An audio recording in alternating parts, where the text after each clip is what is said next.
Welcome to this session. It is session 2 of Unit 1 of Methods of Teaching Chemistry.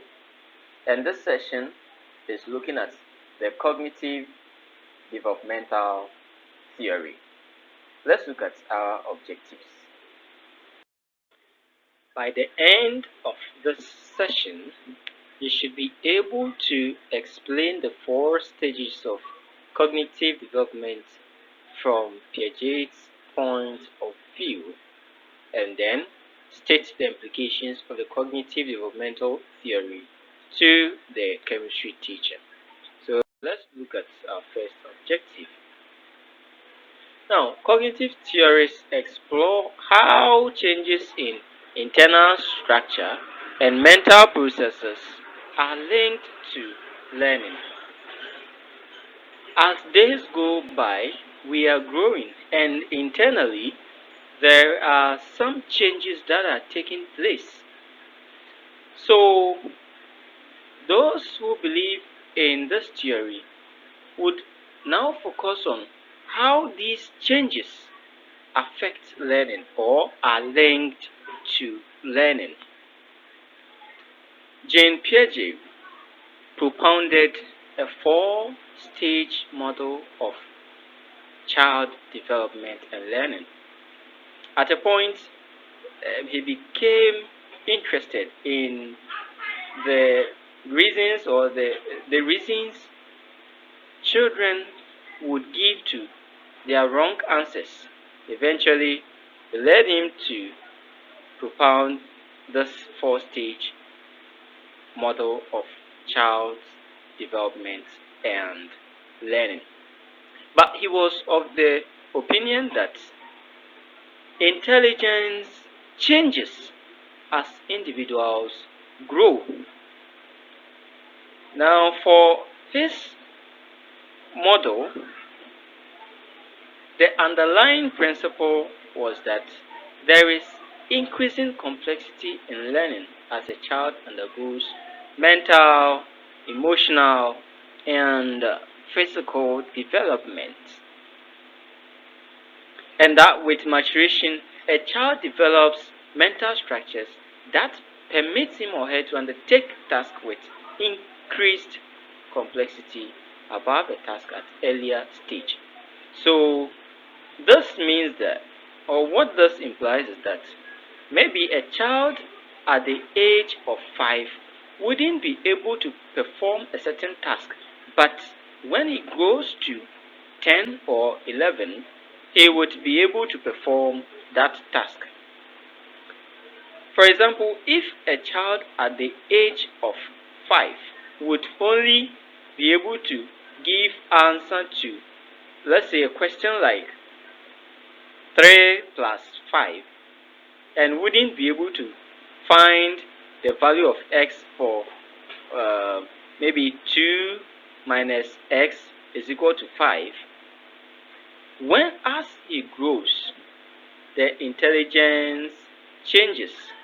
So at a certain age, he would be able to answer the questions at the previous age with ease, and those questions that he couldn't answer, he would now be able to answer. So as they grow, they're able to perform tasks of increasing complexity.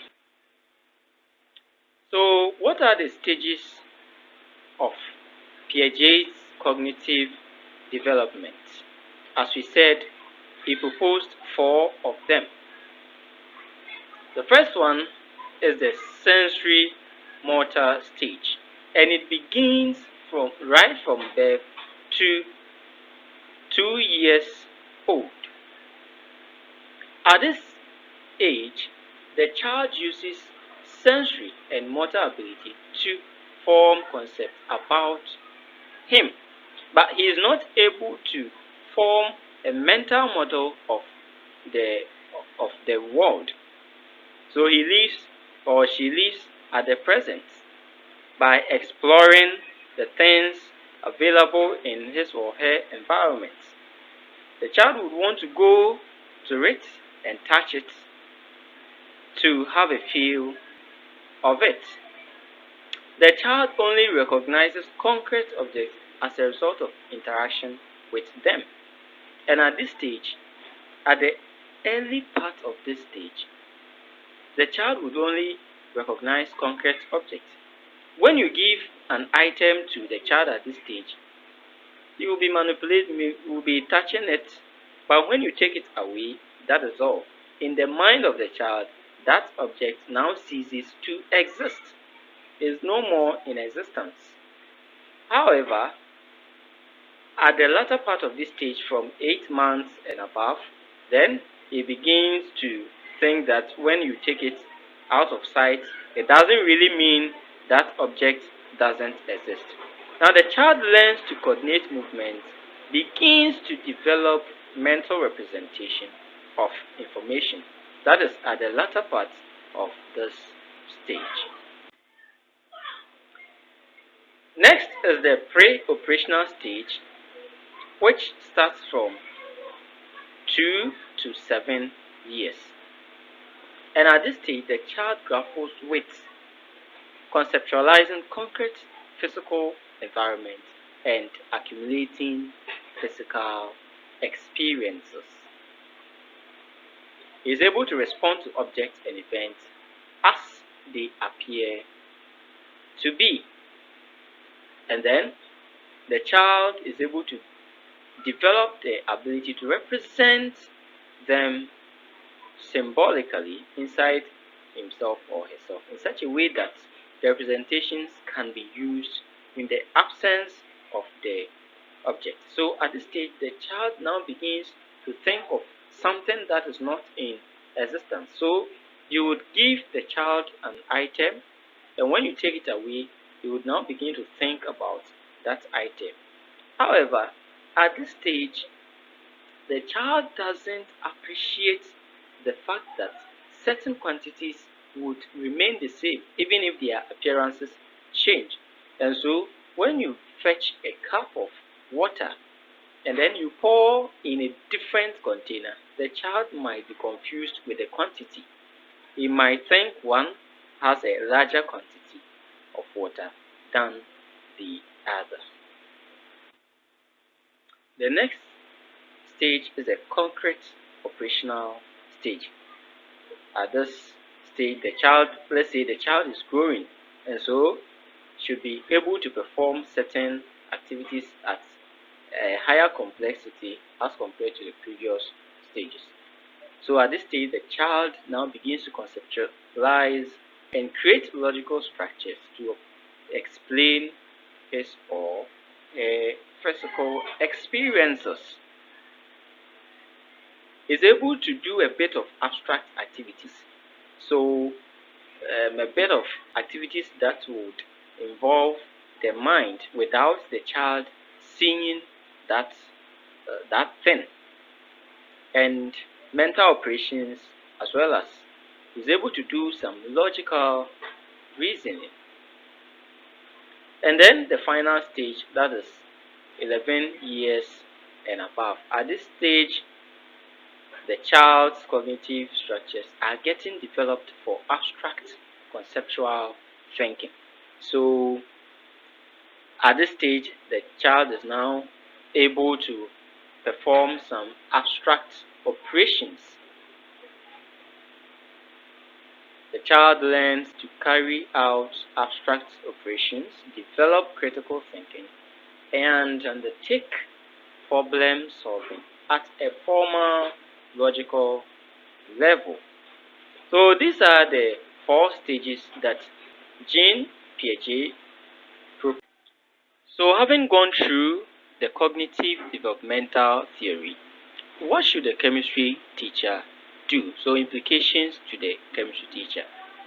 Chemistry as a subject matter should be structured in a hierarchical and logical manner to provide a build-up of experiences. So you should ensure that even the topics in the subject are such that what is coming is building on the previous one, and it should be something that is logical. It should be something that you are starting with the easiest or the simplest to the complex. That will help a build-up of experiences and show that there are linkages. Whatever that is coming, it has a link with what is there already. Secondly, you should note that your learners are not the same. Individual differences exist. And so, you shouldn't present instructional experiences in the same way to all learners. Selection of instructional experience should be guided by the individual differences amongst your learners. You should note that whilst some of your learners are at the concrete operational stage, some are at the formal operational stage. And so they would be able to perform different activities. Some would be able to do complex ones, some wouldn't be able. So if you're only presenting complex concepts to them in the same way, you are not helping them. Some may be slow learners, some may be fast learners. You should know all these things and structure your lessons to make room for all of them. Remember, you are stating your objectives as by the end of the lesson, the students. So your lesson should favor all of them. And finally, there should be a wide range of opportunities for students to interact with and explore their immediate environment. Your teaching shouldn't be one way every day, the same way. In that case, the students are not able to explore their environment very well. You should involve a wide range of activities because different activities will favor your students differently. While somebody will learn best when you demonstrate, for some others, they would have to take part in it before they can explore their environment very well. Even with tasks that you give them to do, for example, when you give them questions, somebody can answer best by just saying it orally.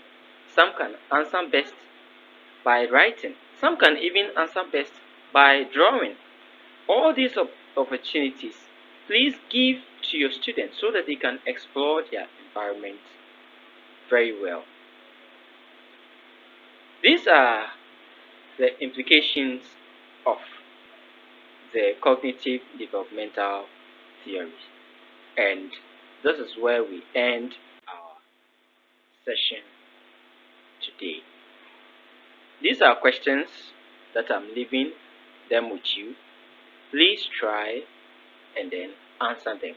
We'll meet again in the next session. Thank you.